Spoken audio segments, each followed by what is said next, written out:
নামত ৰাজনৈতিক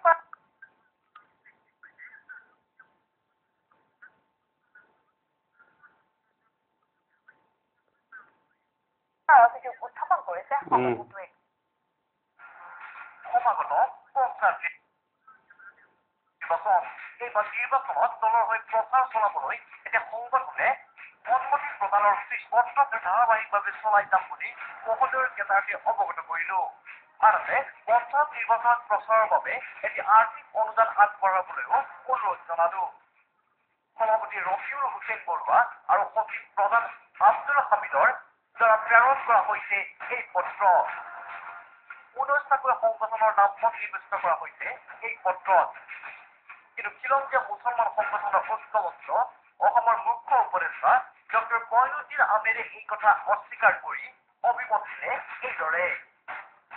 মুছলমান সংগঠনৰ যিটো ঐক্যমঞ্চ আছে সেই ঐক্যমঞ্চৰ কোনো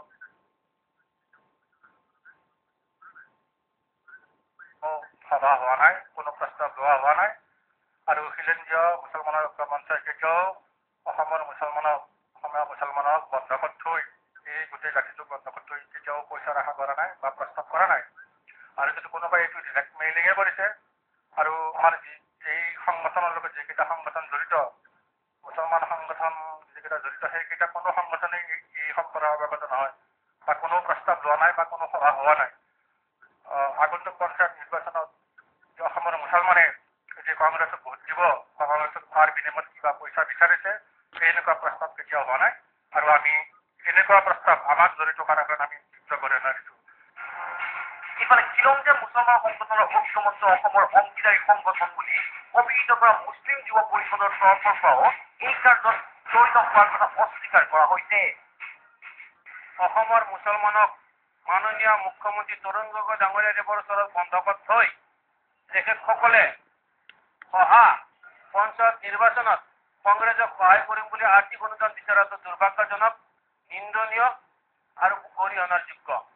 মুছলিম যুৱ পৰিষদ অসম খিলঞ্জীয়া ঐক্যমঞ্চৰ সৈতে ভৱিষ্যতেও কোনো যোগাযোগ নাথাকিব আৰু বিগত দিনতো মুছলিম যুৱ অসম খিলঞ্জীয়া ঐক্যমঞ্চৰ লগত জড়িত নহয়। ঐক্যমঞ্চৰ একাংশ অংশীদাৰী দলৰ অজ্ঞাতে খিলঞ্জীয়া মুছলমানৰ নামত কংগ্ৰেছৰ সৈতে এনে গোপন বুজাবুজিৰ অংশত এতিয়া উত্তাল কৰি তুলিছে ৰাজনৈতিক বতাহ। কেমেৰাত পংকজ বৰাৰ বিজয়ৰ সৈতে তন্ময় দিয়াৰ মহন্ত প্ৰদেশ টিভি।